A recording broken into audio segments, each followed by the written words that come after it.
Welcome, everyone. I'm Leping Beck. This is our second time doing this show. We're going to call it Socialism Uncovered. Today with me is our special guest, Jonathan Uzcategui. Did I pronounce it correctly? Jonathan lives in Wilmington, North Carolina. He is a business owner, a father, a husband, but he is a first-generation immigrant from Venezuela. We all know that Venezuela is a very hot topic, and Jonathan and I, we're going to talk about it. First of all, I want to thank Lorraine for giving us this platform, and she is not going to show her face and voice when we're doing the interview. She might join us later, but she is controlling the platform right now. So anyway, thank you, Lorraine, and thank you for Lorraine's loyal audience, the subscribers. Jonathan, so I was just chatting with you about your experience in Venezuela. Tell us a little bit about your background. When did you come to the United States? Well, I came to the United States a little over 2 decades ago. I was one of the first Venezuelans to immigrate to the United States when Chavez was trying to take the government by force in Venezuela. A lot of Venezuelans on my side started kind of realizing we did have a dictator over 50 years, close to 50 years ago in Venezuela.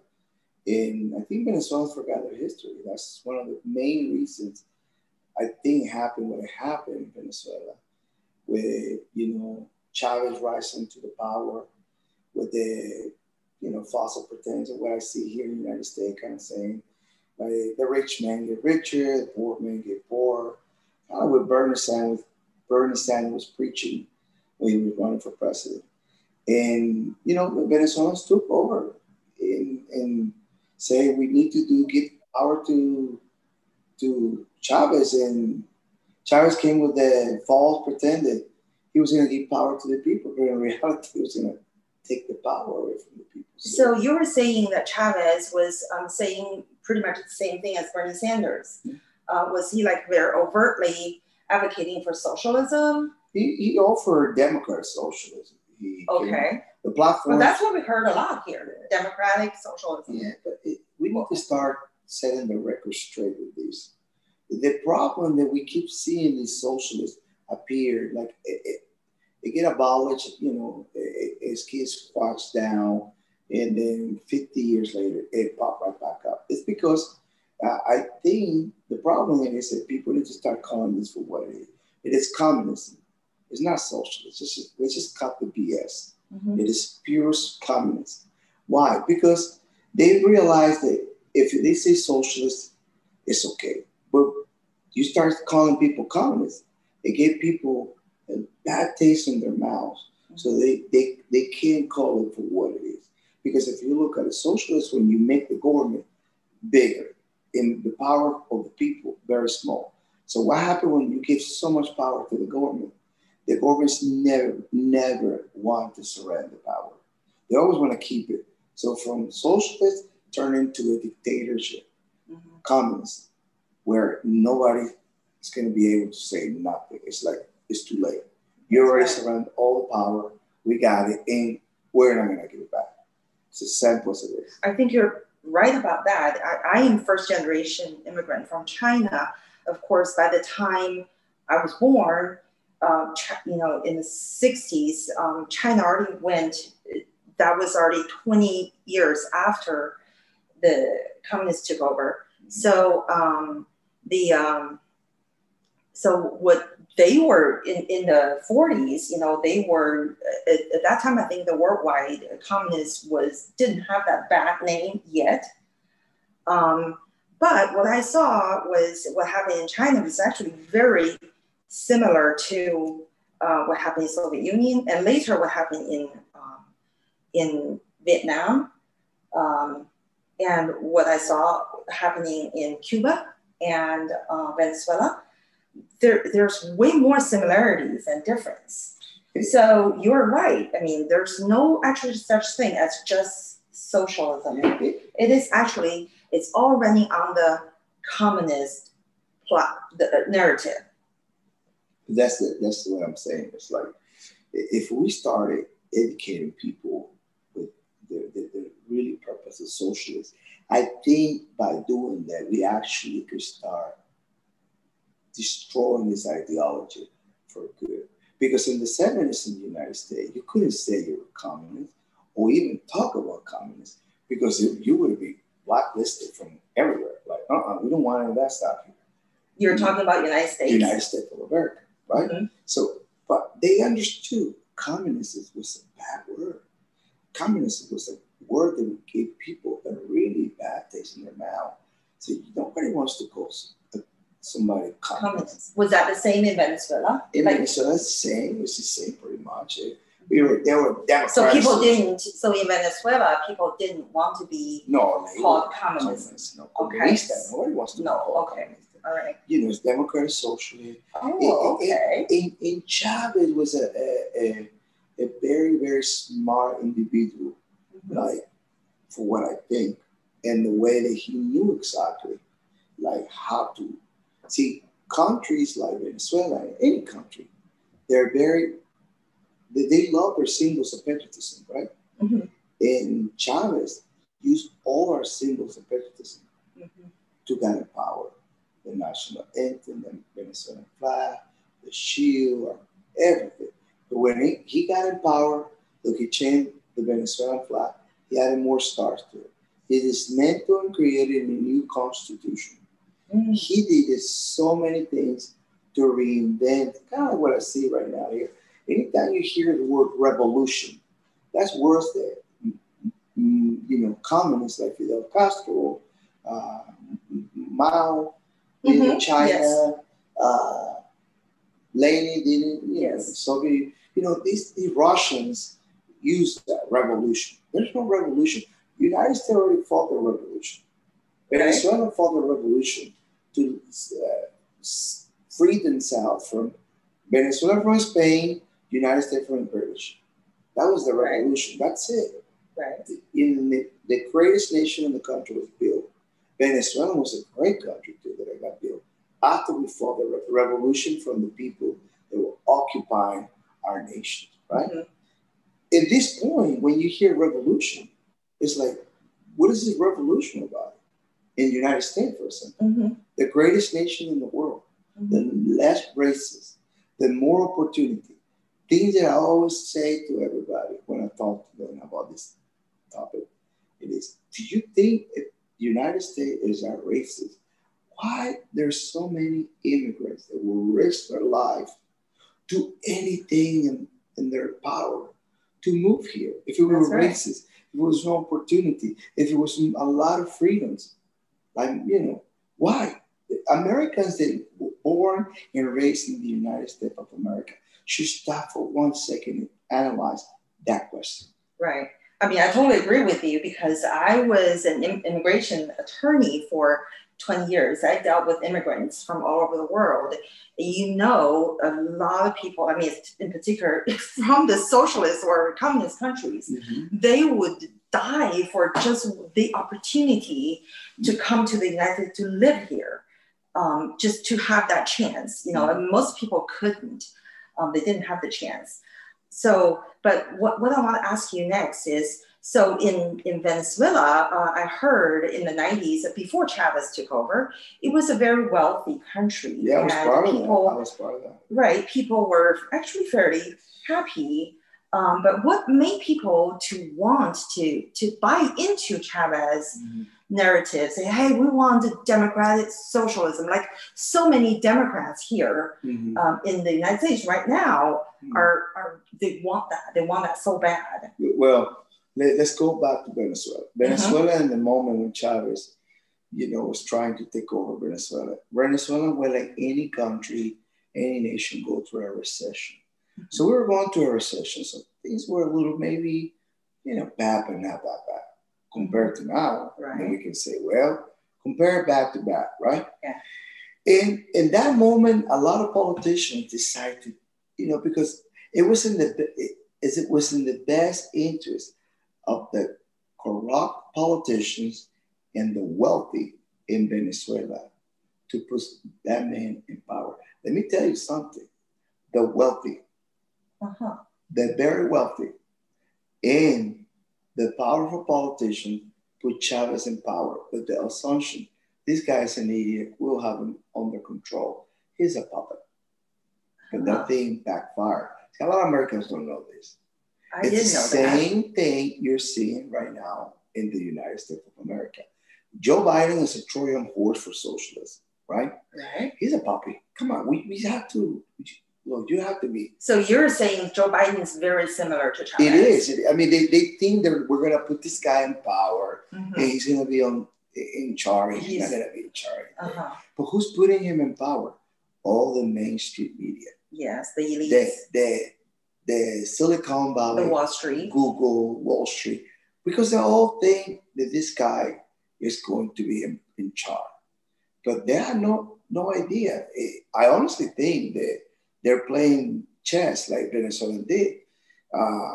They probably put Biden in power and Kamala Harris, so-called one of the most progressive, senators in the Senate, be the one taking over the whole shebang. And let me tell you, these people do not believe in the branches of government.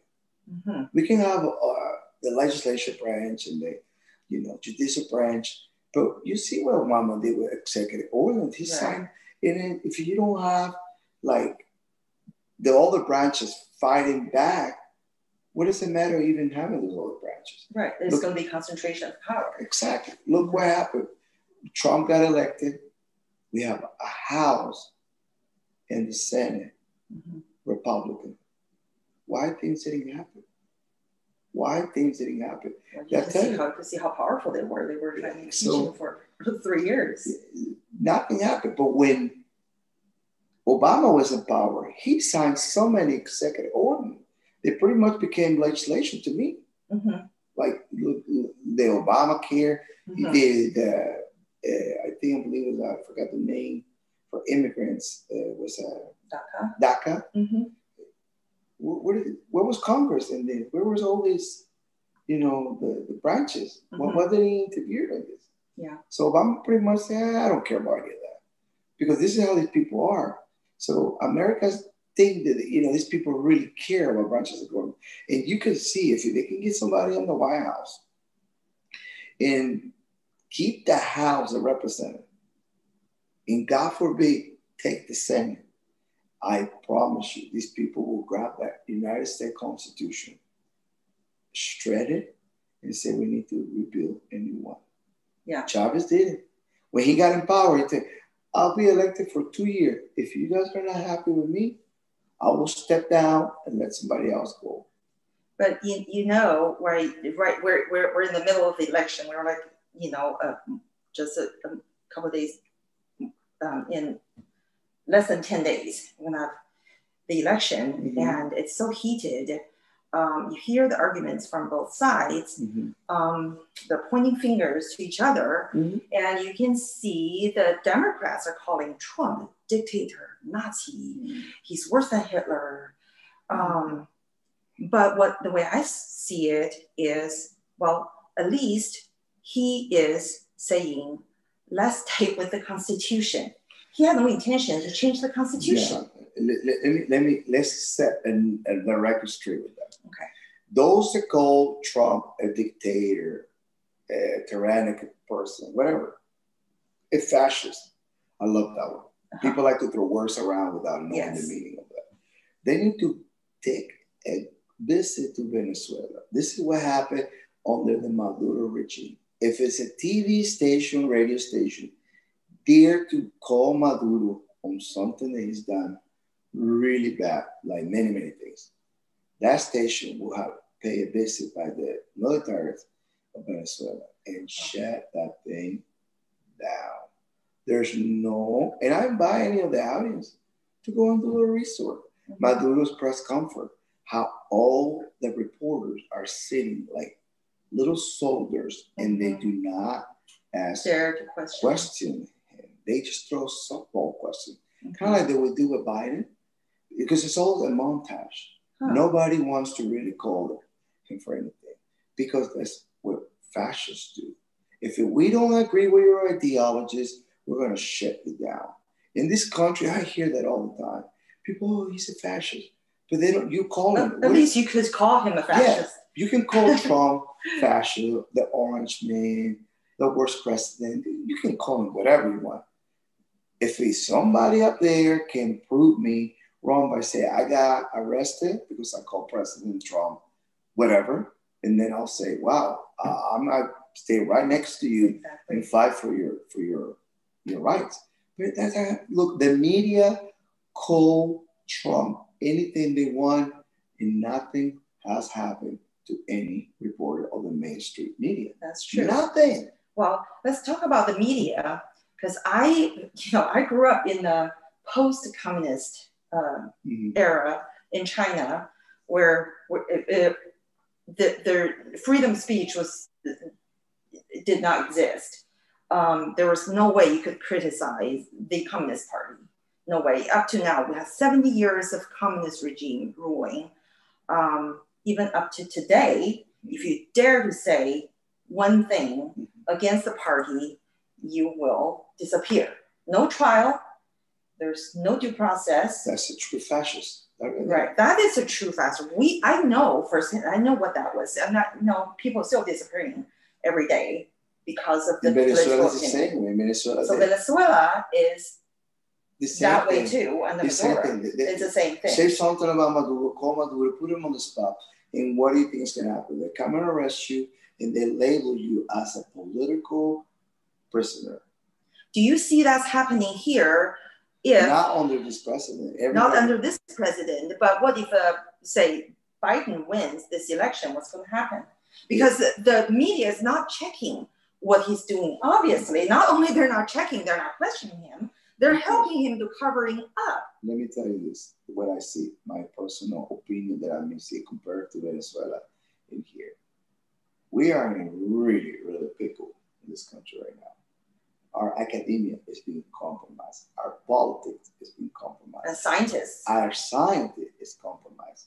Our religion is being compromised. Mm-hmm. Our mainstream media is beyond compromise. Look, how about Hollywood? Oh, Hollywood's the first thing that went down because they're always being pushing a narrow. They support the left. I don't know why, because I figure these people, they all became like an echo chamber to each other. To be honest with you, I don't understand, because when this authoritarian government get in place, they're the first ones that are going to go. That's right. All these buffoons that are supporting this ideology are going to be, they call the Communist Manifesto, call these people usable idiots. Why? They will be the first ones to go, because they know how to destabilize the nation. So the government get rid of them. They know how to destabilize the nation. We do not want to have them do that to us when they get enough for what we're going to do to everybody. So, I mean, I watched this movie before. I watched it in Spanish. I'm watching it now in English. And it's deja vu all over again. This is the rerun. Different narrows, but it's the same BS. With the socialist, democratic socialist, free school, free this, free that. Now it's a new, what do they call it? The Green New Deal. I call it the new Communist Manifesto. Because in reality, is how we, the people, give so much power to the government that we don't even know how to come out of that one. Think about China got how many years? 71? 70 years, okay. 71 years, right? Cuba's into 70 plus years. Venezuela's into 30 plus years. They say the country when they go this bad is an average 100 years before they can come out of a dictator, authoritarian government. Yeah. So what's going to happen here in this country is, if we keep going this path, because notice it, this election should not even be close. It should be a grand slam. Trump won, and he will win. Trump will win. You're that confident? I am very confident he will win. There's going to be some problem there, but I'm being following, and I have my way to follow this.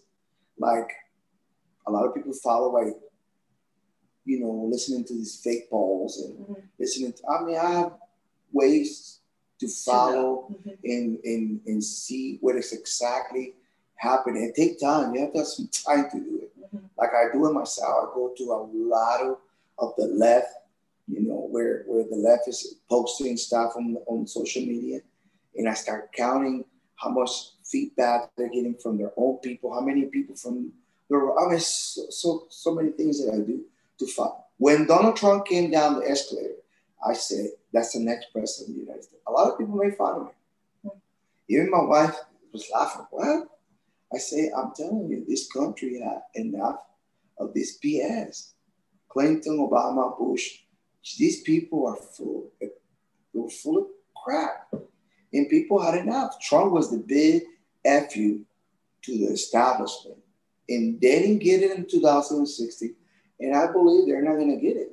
They're so full of their BS, they got disconnected from reality.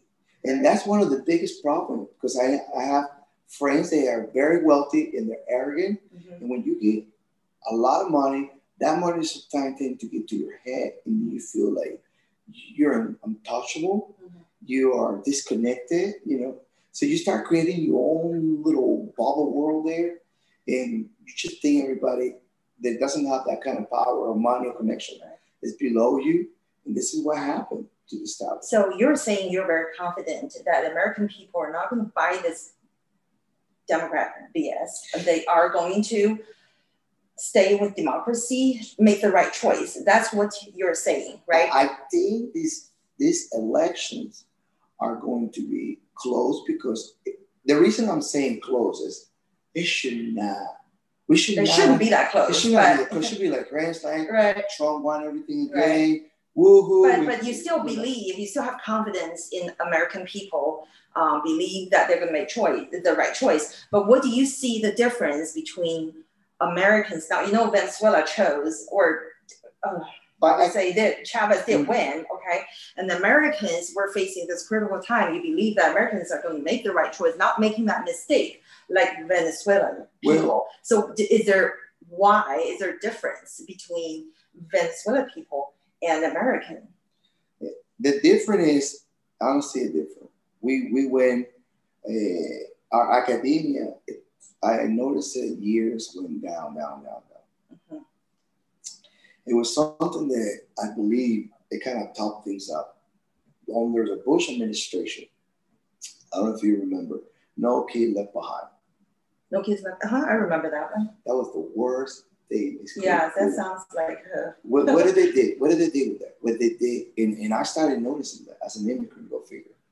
Not involved in politics, but I started kind of like following the path from Venezuela. Academia go down, mm-hmm. Population go, ignorance go up. Yes. The more ignorant population is, the easier for the government and politicians to control and manipulate. Because you don't have, knowledge of anything, right? Even if you are a lawyer or a doctor, I had some discussion with nuclear engineers, lawyers, mm-hmm. doctors, judges on socialists, mm-hmm. and I'm with you. I'm with you for sure. So you're book smart, but you have no common sense. That's right. So, and in particular, in the past, I would say 20 years, I saw how the education system went down the drain. Mm-hmm. And instead of teaching kids how to think, they indoctrinate the whole generation. Yeah, and then so the kids, they don't really know how to think. They even don't know what the Constitution is all about. Oh, no.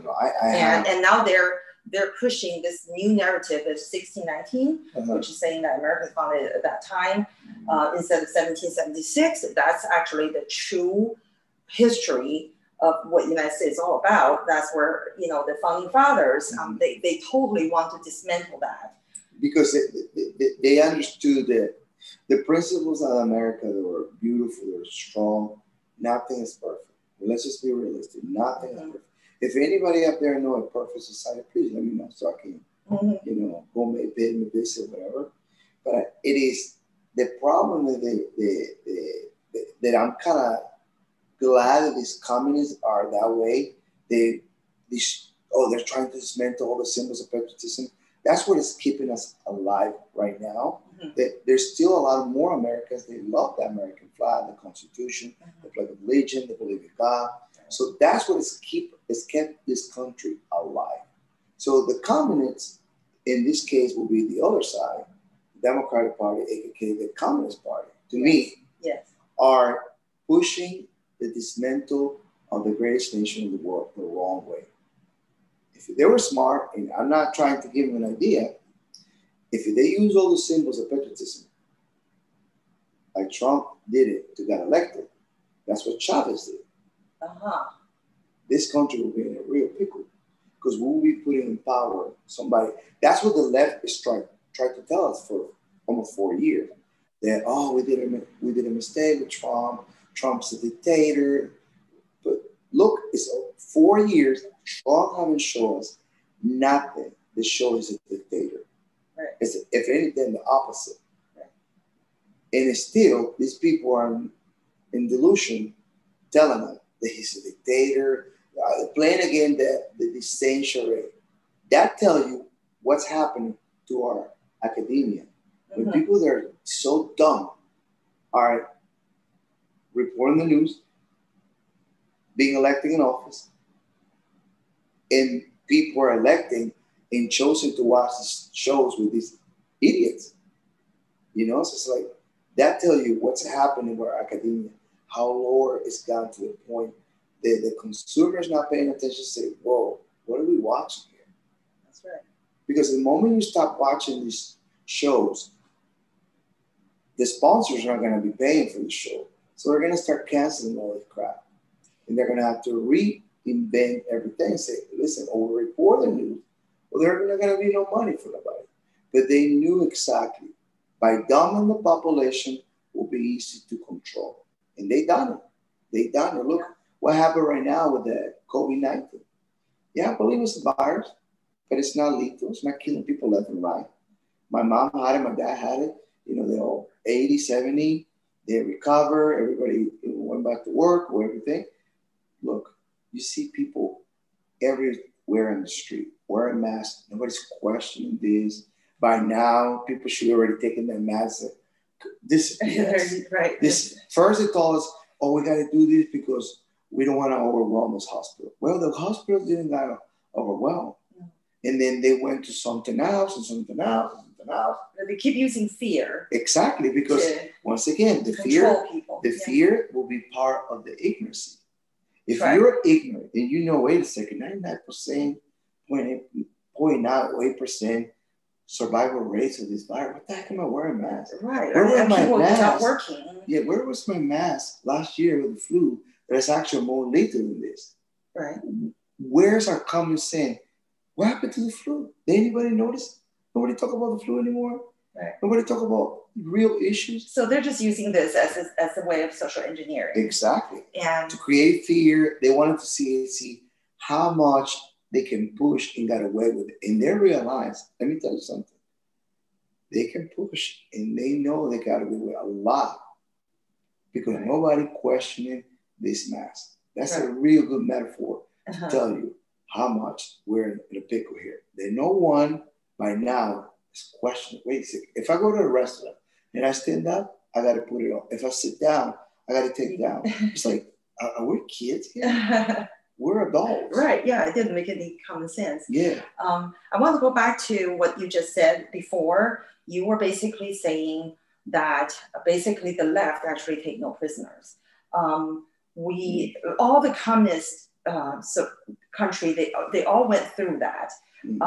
Nobody can be pure enough. Nobody can actually ever pass the purity test. So you were saying that if the left got their way, if Biden got elected, and if Kamala Harris became the president, the people who actually pushed so hard to put her in power are going to be actually ousted and persecuted and going to suffer first, such as the Hollywood, the Wall Street. Maybe there may be some exceptions, but the majority of them are actually not going to have a good time. They're not, because go and see Venezuela, the people. Who do you think, once again, go and do a little homework, American? Chavez got put in power by the wealthy. What did it do? What happened to the wealthy, to the people who put him in power? They were the first one. They got in their private jets. And they left. Miami, Florida. They came to the United States. California, Spain, they took off. I said, dang it. We created a monster that we can no longer control. So let's take all our money and our wealth and get the hell out of the country. That's what they did. Wow, that is just, so they could afford to go somewhere else. And at least at that time, there's the United States. But if the United States turned that way, where would people go? Well, the majority of the middle class people are become poor people. The ones that are poor, they become super poor. And then, there's still going to be some super rich, but those super rich are usually the ones that say, you know what, this is smelling right now. So they'll take their money and their houses. To hide somewhere else. They'll go somewhere else that they can be, have a little bit of, freedom not to pay the taxes that they're going to increment. Like right now, you see Joe Biden saying, I'm not going to charge anybody that, if you make less than $400,000, you're not going to get charged. Only the people. So what do you think is going to happen with the people that are very wealthy? They are the ones that actually open the business. They are the ones that actually move the economy. Decide to say, I'm not paying for this. Right. Let's take this factories to Guatemala, El Salvador, China. Right. Or who knows? What do you think is going to happen? We, the middle class people, are going to be the one paying for those products that are going to be taxed because they're outside the country. So many things. In the end, we're the ones paying for everything, not with Joe Biden problem. But nobody understands that. Everybody just, I think people right now are voting. There's a lot of people on the left. They hate Trump so much. And they don't even know why they hate him. Because I talk to a lot of people, why do you hate Trump? They start telling, well, because of this. And then you go and address that issue. And then in the middle of the conversation, they jump to another issue and say, well, let's focus on this first before we jump into that one. And then the conversation go in circle. In the end, when you pretty much cover everything, he just races. And the end of the conversation is like, it's like they're lost cause. You can't really go through an intellectual conversation with somebody. The thing is, I actually knew people who came from China, who escaped from communist China, moved to America, the rich. The people who have means usually can move to somewhere else. And I even met people who actually came to the United States because they couldn't, Venezuela is not a nice place to live anymore. Mm-hmm. They came here. But the Chinese I knew, I wouldn't say majority, but quite maybe even the majority of them, when they came here, they still, they fall for that socialism narrative every time. Mm-hmm. They like Bernie Sanders. Mm-hmm. They like the Democrat Party. They support Biden because it was so absurd. And I Venezuela people, I met Venezuelan people. They came here and they immediately want to vote for Bernie Sanders. It's absurd to me, but that's not uncommon. What do you say to those people? It's because, once again, what I told you in the beginning of the conversation, if we start creating the movement and not with the socialist garbage, call these people communist, they're going to have to start rethinking that. When you come from China and Venezuela, I had a conversation not too long ago with this lady. I told her I was Venezuelan, and I was telling her I am strong thinking about running for Congress in Wilmington, in the county that I live. I really think about it. 2 years from now, I said, man, I'm scared. So I'm not going to be a bystander anymore. I'm thinking about it. I've been talking to people, and I said, listen, I would like to run for Congress because I want to I hope you do. Bring my voice and pretty much wake a lot of Americans. I want to be the counter of AOC, the counter of Rashida Tlaib, the counter of Ilhan Omar. These people, ungrateful immigrants and so-called minority, they want to destroy the greatest nation in the world. We don't have it. So I say, you know what? I'm a Venezuelan. I have a story to tell. I am what they call minority. And I'm going to, if I'm wrong, will be to fight back, to give more people to get involved, like myself, and say, we're not going to let this happen. We are going to fight. We're going to fight back against these people. Not allow this move just to take momentum and we as a conservatives play kumbaya. There's no playing more kumbaya with these people. You can play kumbaya with these people. Or if we keep going this path, we need to be accept that we're going to lose the greatest nation in the world. And now I'm not going to just sit here and let this happen. I have two boys that I would love for them to see what I saw when I came here. How great, how safe, how beautiful is this nation with the opportunities you have in this nation. You're not going to have anywhere else. Let's just cut the BS. I got family in Europe. I got families all over now in South America because of what happened in Venezuela. And they're not doing that as great as we are still doing here. Mm-hmm. So I think, I can't just sit there and just watch all this greatness falling apart and not do something about it.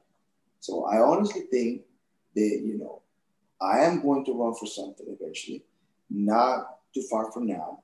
But in the meantime, I'm going to make sure that I start calling this crazy lunatic with who they really are. They're communists. These people are communists. They're not socialists. Let's just cut the BS. Let's just cover the mask. And if we start doing that, they're going to have to start rethinking. I want to support them. You're a communist. Are you against or for communists? Well, let's go by the book of Socialists. Socialists started like this, and when they run out of money and you don't like it anymore, you cannot just get out of there. At China, Venezuela, Cuba, it's time to turn it into an authoritarian government, dictatorship, communism. Right. Because they're not going to let go of the power that you gave them. They're not going to do that. Right. Once I was in a meeting, that's what I said. I said, some people say that you vote your way into socialism, you shoot your way out of socialism. Well, it's not shooting. Did that ever happen? That actually has never happened. Nobody ever was able to shoot their way out of socialism. That's another miss on shooting you. No, look, nobody know. Every time I ask this question, I'm going to ask you this question. What is the definition of democratic socialism to you? It's still socialism. No, just give me the definition. Actually, I don't know. I mean, nobody. Which one is? Which country is? No. I'll give you the definition. But they were talking about European country. Okay? No, there's no. They're not socialist. Denmark, Scandinavian countries that are not socialist. They have social programs like we do, but they already come up in public and say, please stop calling us. We're not socialist. We have social. They actually have more free market than we do. They are better free markets now. That's right. They have less regulation and people are investing more over there. Right. But they're not. But they still have social programs like we did. But the United States has a lot of social programs.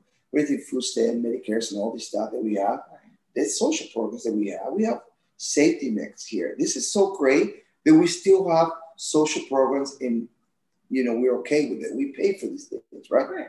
But the problem that we have right now that I see big time is that nobody is calling, democratic socialism. True. Let me give you the definition. I mean, to me, the real socialism countries is democratic socialism. China, North Korea, Cuba is still anybody that calls themselves. I asked many times, democratic socialism. Give me the definition of it.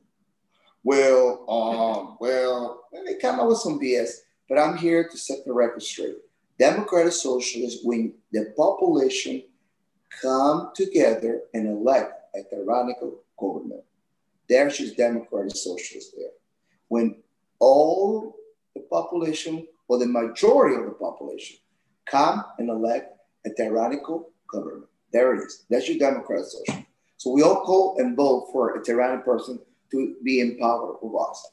That's what they did in Venezuela. That's what they did in China. Who do you think Hitler got in power by the force? He got elected by democratic, system. Right. People voted for Hitler and they got him in power. Right. Nobody ever shoot their way out of that. How they're going to do it? Because in China, you couldn't even buy a knife. And that's what they do. They take your guns away from you. That's the first thing they go. You start seeing all this, laws that legislation they're trying to pass, red flag law, and universal, gun, background checks, and always throwing stuff here. Yeah. And the approval rate of the president is always 100%. Yeah. And that's your socialism. Whether that's your socialism. When the majority of the population come together and vote for a tyrannical government. And when you get them in power and you give them all the beautiful power, they're not going to let that go. Nobody let that go. They keep it. They want to stay with it. And they're going to fight to keep it for as long as 75 to 100 years. Until it collapses on its own. It collapses on its own. They realize, well, we got to start all over again from scratch. Right. And then that's when something emerges. That's when you start eating garbage, or even in China, cannibalism took place in the early 60s already. That was only in Venezuela, 10 years after they went socialism. Venezuela's the same 30 way. million people died of starvation. Hey, you got to look at this country. Like, you don't see dogs on the street in Venezuela, cats. Why? Tell me why. I guess we'll let people guess about that one. Yeah, but I think, look, Americans, I feel bad because Americans need to be shaken. Say, no, don't do that. Because they're being indoctrinated by their mainstream media. And the education system. Like right now, like I told you, Trump will be reelected. But that's not the elections that I'm worried about. I'm worried about it. All these kids and parents, you are a complicit in this. Why? Because you're not checking what's being told to your kids in school. I invite all the parents up there, all those kids are in, school, elementary school, high school, pull them over and ask them questions like this. What is the branches? How many branches of government? What is the functions of the branches of government? Tell me where the Bill of Rights is. Explain just that. A lot of people don't. Simple. They don't know. I would say majority of the kids can't answer those questions. If they cannot answer the question, how do you tell them how to love your country? And how to vote. care, how to vote. Right. The majority of these kids are coming out of school when it's time to vote by the next election. They're going to go for socialism. Why? Because they're all being indoctrinated right now in school. Right now, as we speak, we got Black Lives Matter curriculum being pushed. That's a communist curriculum. It's a communist curriculum. It's being pushed. Look, I have companies, Google, McDonald's, Bank of America, the NBA, the NFL. Every company, major company right now are pushing. We hear City of Wilmington pushing Black Lives Matter. Yeah. The government, the local government is pushing Black Lives Matter. Anybody know what Black Lives Matter is? It's a Marxist communist organization. That's right. So there's no more shame on their game. And they're using the Black community because nobody can call them out. Because if you do say something, then they call you racist. No, but we're not calling them. We're calling their organization. Call Black Lives Matter, White Lives Matter. I honestly think it's racist for you to come out and say Black Lives Matter. I'm Venezuela. If an organization comes and say Venezuelan lives matter, I'll be like, well, you guys have fun with that organization. But to me, all lives should matter. Because the moment you label any race and put that race matter, you're saying every other race don't matter. So if we want to end racism in this country and everywhere, it's by just saying all lives matter. That's right. I don't believe in names like, oh, Chinese lives matter, Venezuelan, China. No, it should be all lives matter. But these organizations on the false pretense, because they understood this is the perfect weapon. Nobody can call them out. That's right. Nobody can call them out. In America, I see everybody say, oh, Black Lives Matter. Black Lives Matter.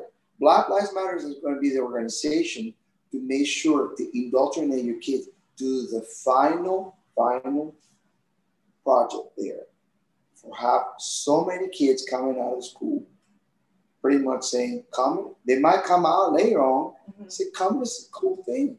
Yes. Because if they're saying social. Most kids, college students are already saying that socialism is a good thing. It's the same thing. We all know it's the same thing. It's just like I say, they start calling for what it is. Social and communist to me is the same garbage. Communist, socialist, fascist is the same. It's a totalitarian. That means it's the same. It's just one is disguising the other. That's right. They're all disguising each other. And they're all throwing it against the wall, see what you want to stick. That's right. They already know socialists stick. Yes. Why? Because we can all call each other. No. I'm not just a socialist. I am a Democrat socialist. They know that. Yes. But if you remove all those titles and know you're a communist, yes, then that doesn't sound good. And people are, oh no, how dare you call me a communist? Yeah, but yes, because that's what you are. You want it's based big on Marxism. government. Yeah, you want big government. Yes. You want look what the big giants of Google, Facebook. Look, I post on Facebook one time a post with the picture of George Washington saying, "If I was alive, I would be slapping everybody's face. Get your country back." So you got fact-checked? No, I wish it was fact-checked. I got banned for 30 days from Facebook for posting that. That's socialism. It's fascist. Right. Yes. It's a totalitarian. Somebody, Google, Facebook in this case, didn't like that I post something telling others, wake the frick up. Yeah. What did they do? They said, nope, we got to close that narrow. Wow. That doesn't go with what we believe. And that's what fascists do. That's what socialists do. That's what communists do. They all do the same thing. But Americans don't qualify to tell anybody anything. They don't know that. But I do tell people this all the time. Ignorance can be educated. Craziness can be medicated. But there's no cure for stupidity. When you're stupid, there's no cure for that. So you got the choice. Wake up and start loving and taking your country back. Or let the radical left, all these communists take it over, and then you will pay the consequences. And then you're going to start suffering like we did in Venezuela. I got a little story to tell you. When I moved here, I met this Cuban in Miami. And he came to me, we were working, and said, Jonathan, Venezuela is going to become the next Cuba in South America. I laugh and say, Ruben, that will never happen. We got branches of government. We got the border. We got oil. United States depend on our oil. That would never happen. You guys were a little island in the middle of the ocean, and all you guys had was sugar cane. Who cares? So I was joking around and sarcastic to this guy. Little did I know, he was right. He tried to warn me. He tried because he saw the things that I'm seeing now here. So here I am trying to tell people, listen. See, that was my ignorance, and I got educated. My education took me to now be running away from these ideologies. But a lot of people, they're going to be crazy, and maybe, you medicate these people, but there's some that are going to be stupid. And they're going to be the ones that push these ideologies, the stupid ones. The ignorant can always be educated. The crazy can be medicated. But there's no cure for stupidity. But I'm hoping that there are more Americans who are going to fight against this and overcome this stupidity. Jonathan, I am so happy that we have a chance to talk to you. I'm so grateful that you can share your experience with us. And we're almost running out of time. But if there's any, Lorraine, I want to thank you for letting us having this show. Do we have any questions from the audience that you want Jonathan to answer some questions? We have 5 minutes and we'll end the show. Okay, actually, I have a question. Jonathan, obviously you're a conservative and support President Trump, support conservative value. And I just want to know how big a percentage of the people from Venezuela, they immigrate to the United States, they agree with you. They agree with me? Yeah. How big a percentage is it? Immigrants, Venezuelan. My generation, the one that moved when I moved here, the majority are with the president. We do have this last generation, the Venezuelans, not all of them, but I got the sadness to meet some Venezuelans, they are Democrats. And I call those spies. I always tell them, what the heck are you doing here? You know, why you're in this country, you should stay back and over there supporting Maduro, unless you're working for Maduro here, you know, and I call them a spy. And sometimes I don't like when I say that, but I love this country and this is my home. I'm an American citizen and I'm gonna do everything I can to protect and defend this nation, because that's what I did when I when I got sworn in as a citizen. So. Okay. I heard you plan to run for office. That's great. I wish you good luck. Okay, then. Yeah, I will vote for you. Oh, thank you. I hope so. I get your vote. Well, thank you so much, Jonathan. Thank you. It's such a pleasure. Great job. Thank you, guys. You, Lorraine. Thank you, guys. Yeah, good interview, and I learned a lot. Thank you. Thank you. Bye-bye.